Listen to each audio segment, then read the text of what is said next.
Good evening everybody. मैं ललित किशोर शर्मा आप सभी का समस्त क्लासेज में स्वागत करता हूं। जिन्होंने मेरे चैनल को सब्सक्राइब नहीं किया है, पहले तो आप सभी चैनल को सब्सक्राइब करें ताकि हमारे जो अगला वीडियो है, नए नए वीडियो है, वो आपको मिल सके।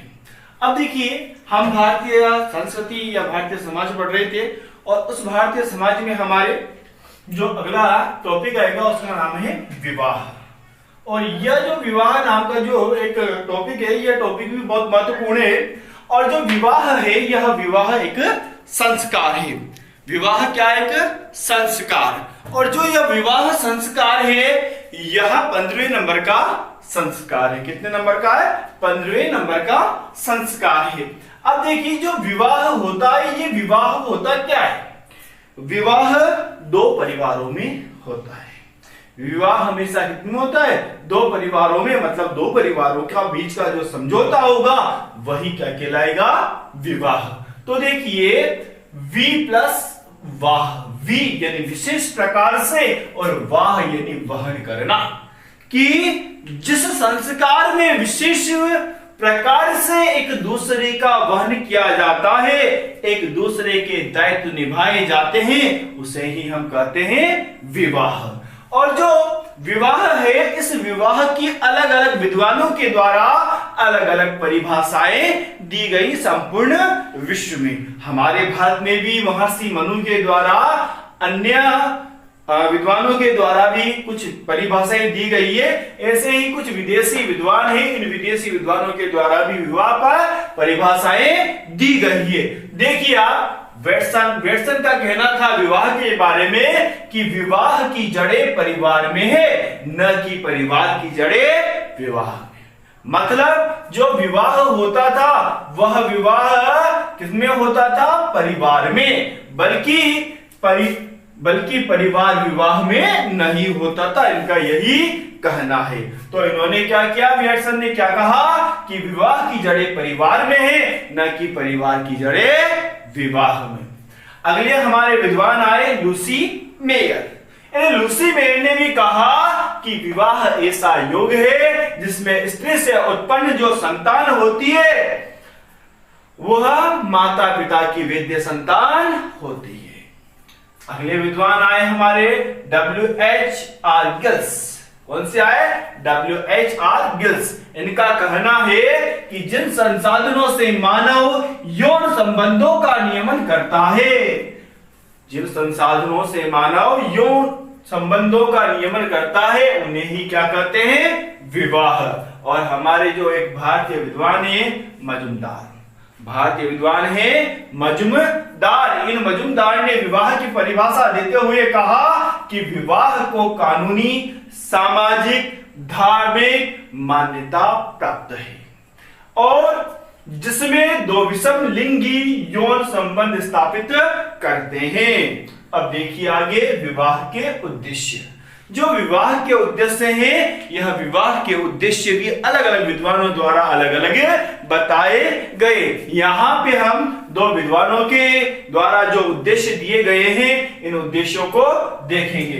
पहला आया मोरडॉक और दूसरा है ग्लिन एवं ग्लिन के अनुसार। यहाँ पर ये भी बोल सकते हैं ग्लिन एंड ग्लिन के अनुसार। तो देखिए, जो मोरडॉक था इसने 3 उद्देश्य बताए विवाह के, और जो ग्लिन एंड ग्लिन है इसने विवाह के उद्देश्य बताए 5। तो देखिए आप, मोरडॉक के अनुसार पहला है यौन इच्छाओं की संतुष्टि। विवाह का पहला उद्देश्य है क्या है? यौन इच्छाओं की संतुष्टि।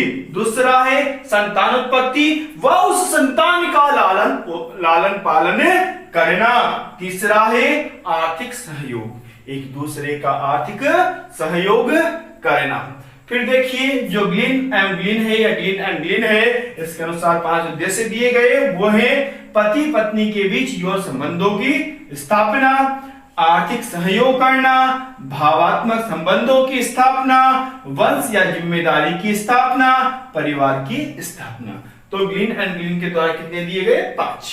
कौन कौन से? पति पत्नी के बीच यौन संबंध की स्थापना, आर्थिक सहयोग, भावात्मक संबंधों की स्थापना, वंश, जिम्मेदारी और परिवार की स्थापना। इसके बाद हमारे जो भारतीय विद्वान है हिंदू विवाह। देखिए, जो हिंदू विवाह है उस हिंदू विवाह के अंतर्गत ऐसा कहा जाता है, देखिए तो हिंदू विवाह। अब हिंदू विवाह में कहा जाता है कि जो हिंदू विवाह होते हैं यह 7 जन्मों का संबंध होता है। हिंदुओं में विवाह को क्या माना जाता है? 7 जन्मों का संबंध, 7 जन्मों का संबंध हिंदू विवाह को माना जाता है। इसके अलावा जो हिंदू विवाह होता है यह हिंदू विवाह एक परिवार होता है, यानी हिंदू विवाह परिवारों में होता है, परिवारों में होता है, परिवारों में होता है। अब देखिए जो हिंदू विवाह है, इस हिंदू विवाह के लिए हमारा जो भारत सरकार है, इस भारत सरकार के द्वारा अलग अलग अधिनियम बनाए गए। पहले तो हम इसके अधिनियम पढ़ेंगे, फिर हिंदू विवाह के जो प्रचलित प्रकार हैं उन प्रचलित प्रकारों को पढ़ेंगे। तो देखिए अब हिंदू विवाह के नियम, जो हिंदू विवाह के अधिनियम है वो कौन कौन से हैं तो हम देखेंगे। तो देखिए सबसे पहले जो अधिनियम आता है वो आएगा सती प्रथा निषेध अधिनियम। कौन सा अधिनियम आएगा? सती प्रथा निषेध अधिनियम। तो सती प्रथा निषेध जो अधिनियम था, यह सती प्रथा निषेध अधिनियम 1829 में लागू हुआ। कब हुआ? निषेध अधिनियम, अधिनियम ये है 1829 में। कब लागू हुआ था? 1829 में। दूसरा आएगा विधवा पुनर्विवाह अधिनियम, विधवा पुनर्विवाह अधिनियम। कौन सा अधिनियम? विधवा पुनर्विवाह अधिनियम। यह लागू हुआ 1856 में। कब लागू हुआ था? 1856 में विवाह, ये विधवा पुनर्विवाह अधिनियम लागू हुआ। एक अधिनियम है बाल विवाह अवरोध अधिनियम। कौन सा अधिनियम है? बाल विवाह अवरोध अधिनियम, अधिनियम। अब ये जो बाल विवाह अवरोध अधिनियम है, यह अधिनियम कहता है कि बाल विवाह पर प्रतिबंध लगा दिया गया। ऐसे यह लागू हुआ था 1929 में। कब लागू हुआ था? 1929 में। और इसे ही हम शारदा एक्ट के नाम से भी जानते हैं। कौन से एक्ट के नाम से जानते हैं? शारदा एक्ट के नाम से। लेकिन इसमें कालांतर में संशोधन किया गया। क्या किया गया? संशोधन। संशोधन कब किया गया? 1978 को।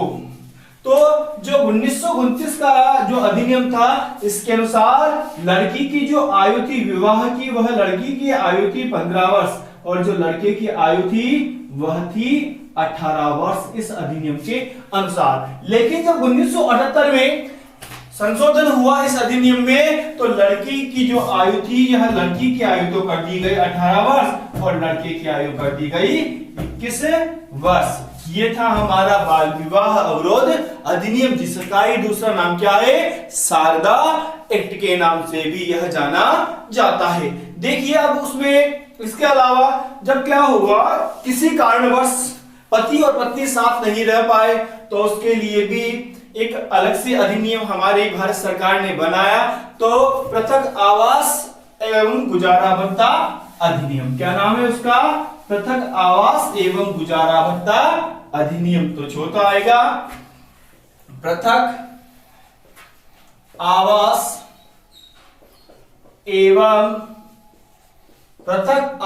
एवं गुजारा भत्ता अधिनियम, गुजारा भत्ता अधिनियम। यह अधिनियम लागू हुआ था 1946 में। कब लागू हुआ था? 1946 ईस्वी में। कौन सा अधिनियम? पृथक आवास एवं गुजारा भत्ता अधिनियम। एक अगला अधिनियम है अपने पास विशेष विवाह अधिनियम। कौन सा है? विशेष विवाह अधिनियम, विशेष विवाह अधिनियम।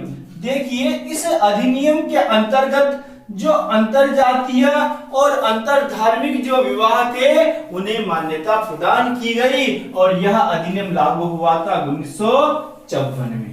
कब लागू हुआ? 1954 में। इसके अंतर्गत अंतर जातीय और अंतर धार्मिक जो विवाह थे उन्हें मान्यता दी गई। ये था हमारा विशेष विवाह अधिनियम। तो फिर इसके बाद एक अधिनियम लागू हुआ, हिंदू विवाह अधिनियम 1955 में बना और 1956 में लागू हुआ। हिंदू विवाह अधिनियम, हिंदू विवाह अधिनियम। देखिए यह हिंदुओं में जो विवाह के रीति रिवाज थे उनमें लागू हुआ। इसके अंतर्गत जो एकल विवाह था उस एकल विवाह को वैध माना गया और यह बना था कब? 1855 में। तो यह बना और यह लागू कब हुआ? 1856 में यह लागू हुआ था। कौन सा अधिनियम? हिंदू विवाह अधिनियम। जो अगला हमारा अधिनियम है वह है दहेज निरोधक अधिनियम और ये दहेज निरोधक जो अधिनियम है यह 1961 में बना था। दहेज चौथा है दहेज, सातवां दहेज निरोधक अधिनियम, अधिनियम यह लागू हुआ 1961 में। कब लागू हुआ था? 1961 में। लेकिन इसमें भी 1985 को संशोधन किया गया। कब किया गया संशोधन? 1985 को। और जो अंतिम अधिनियम है वह है हिंदू उत्तराधिकारी अधिनियम। कौन सा अधिनियम है? हिंदू उत्तराधिकारी अधिनियम और यह अधिनियम लागू हुआ था 1956 में। कब लागू हुआ था? 1956 में। ये तो थे हमारे हिंदू विवाह के मुख्य अधिनियम। अब देखेंगे हम हिंदू विवाह के प्रकार। क्या देखेंगे? हिंदू विवाह के प्रकार। देखिए महर्षि जो मनु है उन्होंने मनुस्मृति में विवाह के प्रकार बताए हैं और हमारे जो उपनिषद हैं अलग अलग उन उपनिषदों में भी विवाह के प्रकार बताए गए हैं। देखिए विवाह है, हिंदू विवाह कितने प्रकार के होते हैं? 8 प्रकार। तो ये 8 प्रकार हैं। इनमें 2 भाग किए गए हैं इनके और एक भाग को बताया गया है वैद्य विवाह और दूसरे भाग को बताया गया है अवैध विद्या विवाह और इन्हें अपन उचित विवाह भी बोल सकते हैं। उचित विवाह भी बोल सकते हैं। और जो दूसरा भाग है यह है अवैध विवाह, अवैध विवाह और इसे हम अनुचित विवाह भी बोल सकते हैं। अनुचित विवाह मतलब ये जो विवाह के 4 प्रकार रहेंगे इन 4 प्रकारों को तो हम वैध विवाह मानेंगे और जो 4 प्रकार के रहेंगे इन्हें अवैध या अनुचित विवाह मानेंगे। देखिए जो वैध विवाह होगा इस वैध विवाह में जो सबसे पहला विवाह आएगा वो आएगा ब्रह्म विवाह। कौन सा विवाह आएगा? ब्रह्म विवाह। जो दूसरा विवाह आएगा हमारा वो आएगा देव विवाह। कौन सा विवाह आएगा? देव विवाह। तीसरा आएगा प्रजापत्य विवाह, प्रजापत्य विवाह और जो चौथा आएगा वो होगा हमारा आर्ष विवाह, आर्ष विवाह। और जो अवैध प्रकार है इनमें 5वां विवाह होगा हमारा वो कहलाएगा असुर विवाह, असुर विवाह। जो 6ठा प्रकार रहेगा यह कहलाएगा गांधर्व विवाह, लव मैरिज, गांधर्व विवाह यानी लव मैरिज। आगे है 7वां प्रकार है यह कहलाएगा हमारा राक्षस विवाह। कौन सा? राक्षस विवाह। और जो 8वां और अंतिम प्रकार है ये कहलाएगा पेशाच विवाह। कौन सा विवाह? पेशाच विवाह। तो देखिए अब वैदिक विवाह कितने हैं? 4। ब्रह्म, देव, प्रजापत्य, आस। मतलब इन विवाहों को हमारे भारतीय समाज में पहले भी सही माना जाता था और इन्हें हमारे समाज में मान्यता प्राप्त थी। हालांकि ये इस प्रकार के विवाह भी होते थे लेकिन इन्हें समाज नहीं मानता था, समाज में ये विवाह सही नहीं समझे जाते थे। तो हम देखेंगे अब इन विवाहों को। तो देखिए सबसे पहले आएगा हमारा वैदिक विवाह, और वैदिक विवाह में भी कौन सा आएगा? पहला ब्रह्म विवाह। कौन सा आएगा? ब्रह्म विवाह। तो देखिए नंबर 1 आया हमारा ब्रह्म विवाह। यह ऐसा विवाह होता था, इस विवाह में जो कन्या होती थी उस कन्या के माता पिता योग्य वर को ढूंढते थे और उस योग्य वर को उचित धन आदि देकर के और उसके साथ अपनी कन्या का विवाह करते थे। और जो यह विवाह था यह सर्वश्रेष्ठ विवाह माना जाता था और आज भी इसी प्रकार का विवाह प्रचलित होता है अधिकतर। तो देखिए ब्रह्म विवाह में क्या होता था? कन्या के माता पिता उचित वर के साथ धन आदि देकर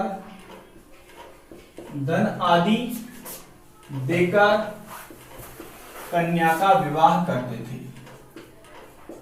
कन्या का विवाह करते थे। यह विवाह सर्वश्रेष्ठ विवाह माना गया है। यह विवाह क्या माना गया है?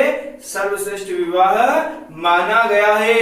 और यह जो विवाह है ये हमारे विवाह वेदों में भी प्रचलित है। तो यह क्या माना गया है?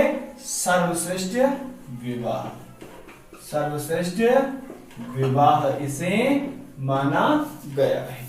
हमारा जो दूसरा विवाह आएगा यह आएगा देव विवाह। और जो ये देव विवाह था यह देव विवाह केवल ब्राह्मणों में ही प्रचलित था। केवल किन में प्रचलित था? ब्राह्मणों में प्रचलित था। ब्राह्मणों में प्रचलित। तो ब्राह्मणों में भी ये प्रचलित क्यों था? तो इस विवाह में होता क्या था कि जो कन्या के माता पिता होते थे तो उनके घर पुरोहित को बुलाते थे पाठ पूजा कराने के लिए, हवन कराने के लिए। तो वो उस ब्राह्मण के साथ में ही अपनी कन्या का विवाह कर देते थे। तो इसमें कन्या के माता पिता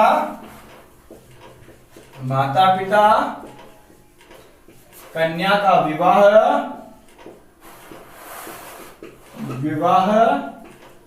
पुरोहित के साथ करते थे।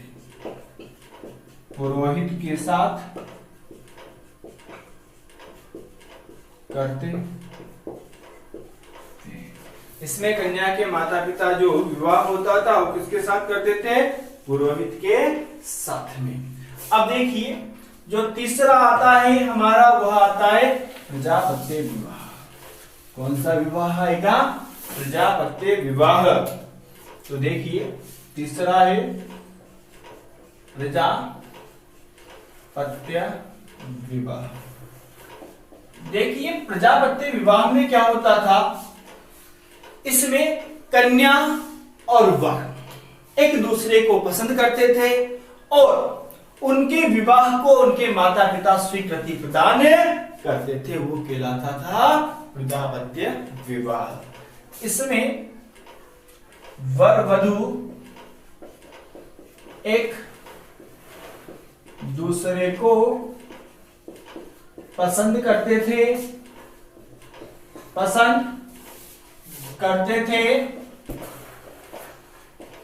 तथा माता पिता उन्हें स्वीकृति प्रदान करते थे। तथा माता पिता स्वीकृति प्रदान करते थे।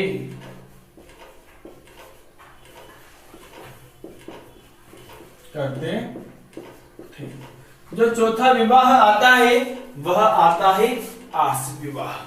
कौन सा विवाह आएगा? आर्ष विवाह। आर्ष विवाह। इस आर्ष विवाह में क्या होता था, जो वर होता था वह कन्या के माता पिता को गोमेथुन अर्थात एक जोड़ी बैल या एक जोड़ी गाय यह देकर के और कन्या के साथ विवाह करता था। तो आर्ष विवाह में क्या होता था, वर पक्ष एक या दो जोड़ी गोमिथुन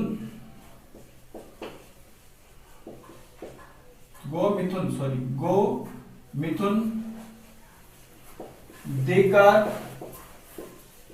कन्या के साथ विवाह करते थे।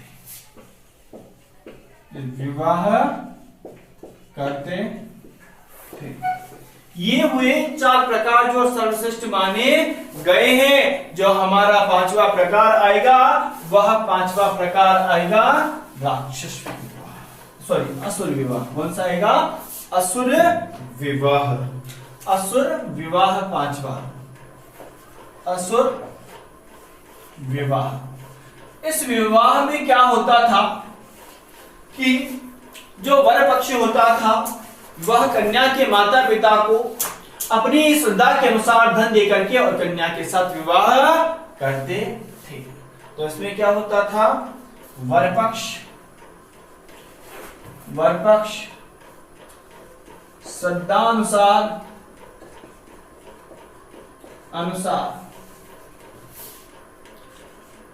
कन्या के पिता को धन देकर के और कन्या के साथ विवाह करते थे। धन देकर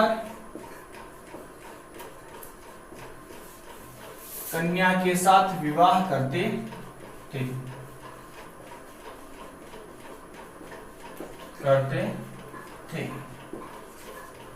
और इसे आप देखो विक्रय हो गया तो इसे विक्रय या क्रय विवाह भी कहते हैं। इसे क्या कहा जाता था, क्रय विवाह भी कहा जाता था। इसे जो अगला आएगा वह आएगा गांधर्व विवाह, लव मैरिज। क्या कहेंगे अपन इसे, लव मैरिज, गांधर्व विवाह। छठा गांधर्व विवाह। इस गांधर्व विवाह में क्या होता था कि जो वर वधू होते थे वह बिना अपने परिवार वालों की अनुमति के स्व इच्छा से एक दूसरे को पसंद करके और विवाह कर लेते थे कामातुर होकर के। तो देखिए इसमें कन्या वर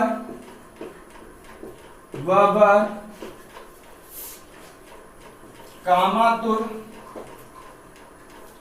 होकर बिना घर वालों की आज्ञा के विवाह करते थे। वही बात हो गई, प्यार किया तो डरना क्या। देखिए आगे जो अगला विवाह आएगा वो हमारा विवाह आएगा राक्षस विवाह। कौन सा आएगा, राक्षस विवाह। तो देखिए सातवां प्रकार है राक्षस विवाह। जो राक्षस विवाह है, इस राक्षस विवाह में रोती हुई चीखती हुई कन्या को बलपूर्वक ला करके और उसके साथ विवाह किया जाता था। इसमें क्या होता था, कन्या के परिवार वालों को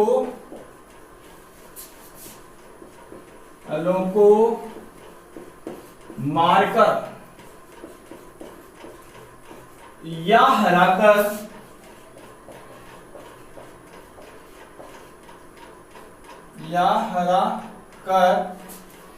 जबरदस्ती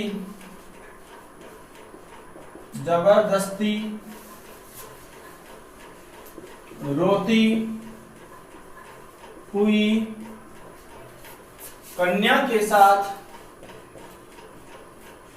के साथ विवाह किया जाता था,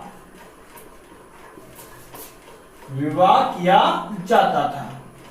और जो ये विवाह है उसे उत्तम नहीं माना गया है, लेकिन महाभारत में जो विश्व पितामह थे उन्होंने इस विवाह को क्षत्रियों के लिए उचित माना है। और हम जो अगला आएगा वो आएगा पैशाच विवाह।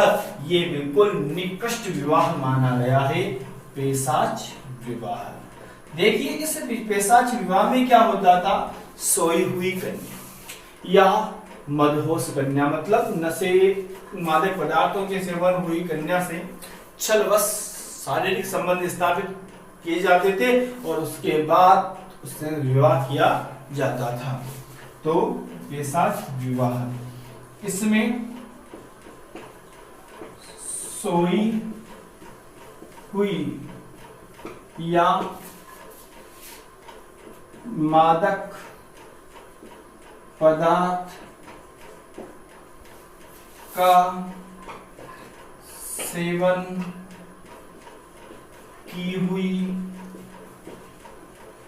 कन्या से संबंध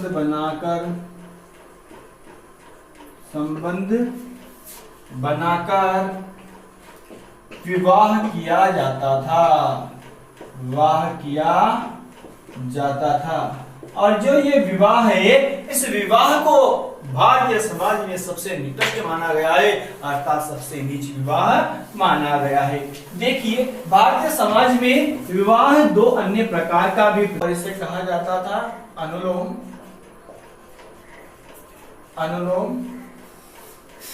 विवाह और दूसरा था प्रतिलोम। जो अनुलोम और प्रतिलोम विवाह थे, इनमें क्या होता था, अनुलोम विवाह में तो इसमें क्या होता था कि उच्च वर्ण का तो पुरुष होता था और जो कन्या होती थी वह कन्या होती थी निम्न वर्ण की कन्या, निम्न वर्ण की कन्या। यानी जो पुरुष होगा वह पुरुष तो उच्च वर्ण का होगा और उस उच्च वर्ण से जो कन्या होगी वो होगी निम्न वर्ण की। इन दोनों के द्वारा जो संतान उत्पन्न होती थी उसे कहा जाता था संकर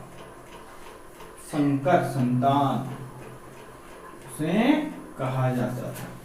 और देखिए जो दूसरा विवाह था वो था प्रतिलोम विवाह। इस प्रतिलोम विवाह में क्या होता था, जो वर होता था वह वर तो होता था निम्न वर्ण का, निम्न वर्ण